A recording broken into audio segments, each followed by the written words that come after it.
बकरी रानी घर के पास चलते चलते एक जगह पर चारों पैर एक तरफ करके बैठ गई। वो बहुत परेशान दिखाई दे रही थी। वो मदद के लिए पुकार रही थी। छन्नू ने जब उसे देखा तो उसने अपनी पत्नी लाजो को आवाज दी। लाजो, बाहर आओ। देखो रानी को क्या हो गया है, बीमार तो नहीं हो गई? अरे ये तो बच्चा जन्मने वाली है, आप बैठिए, मैं सब देख लूंगी।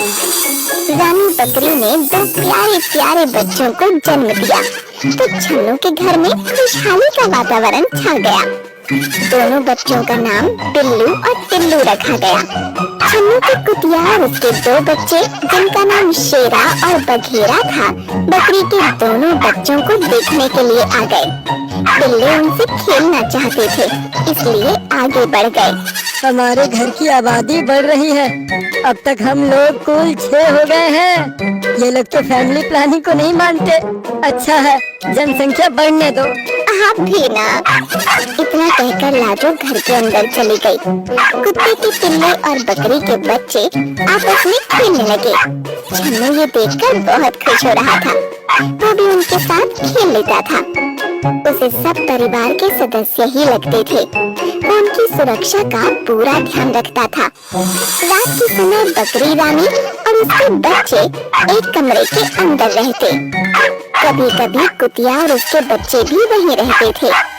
एक दिन कुतिया और उसके बच्चे रात के समय कमरे के बाहर ही बैठे थे। अचानक एक सियार छन्नू के घर की बाउंड्री के अंदर आ गया।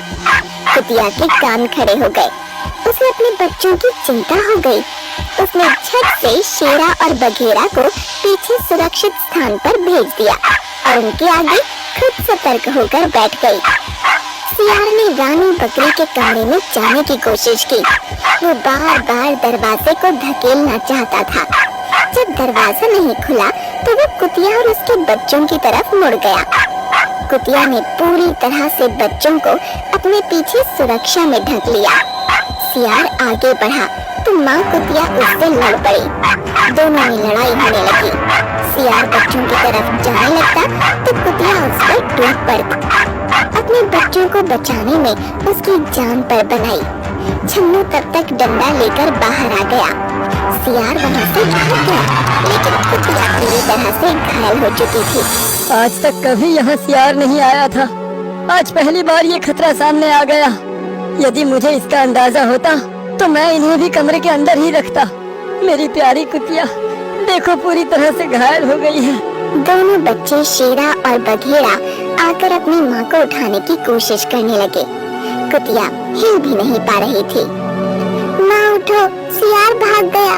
तुमने बड़ी बहादुरी दिखाई। तुम कुछ बोल क्यों नहीं रही हो? हाँ माँ, कुछ तो बोलो, तुम्हें बहुत चोट लगी है। मैं चाटकर ठीक कर दूंगा। मेरी माँ बहुत बहादुर है। माँ उठ जाओ ना, मुझसे बातें करो ना। कुतिया बेचारी कुछ देर पहले ही भगवान को प्यारी हो गई थी। उसका निर्जीव शरीर भला अब क्या बोलता। छन्नू और लाजो की आंखों में आंसू आ गए। उनके परिवार का एक सदस्य सदा के लिए उनसे दूर हो गया। शेरा और बघेरा अनाथ हो गए। छन्नू और लाजो को उन पर बड़ी दया आ रही थी। ये दोनों दूध पीते बच्चे अभी बहुत छोटे हैं, बिना माँ के हो गए हैं। इन्हें तो ये भी नहीं पता कि अब इनकी माँ इस दुनिया में नहीं रही। रानी बकरी भी वहाँ पहुँच गई थी। उसने सब समझ लिया। वो शेरा और बघेरा के पास आ गई। उसकी ममता का आंचल बहुत बड़ा था। उसने दोनों बच्चों को अपना लिया। शेरा और बघेरा रानी बकरी का दूध इस तरह से पीने लगे जैसे वही उनकी माँ हो। उन दोनों ने भी रानी बकरी को अपनी माँ बना लिया।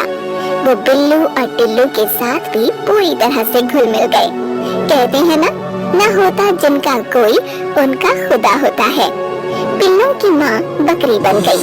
शेरा और बघेरा बड़े हो गए। वो दोनों अपनी माँ रानी बकरी और भाई टिल्लू और बिल्लू की सुरक्षा में लगे रहते थे।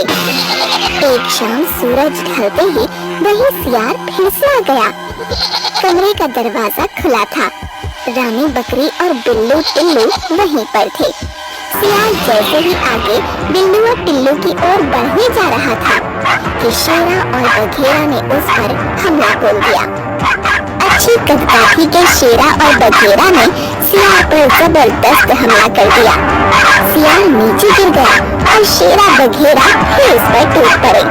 उन दोनों ने सियार को संभलने का मौका ही नहीं दिया और काट काट कर उसे मौत के घाट उतार दिया।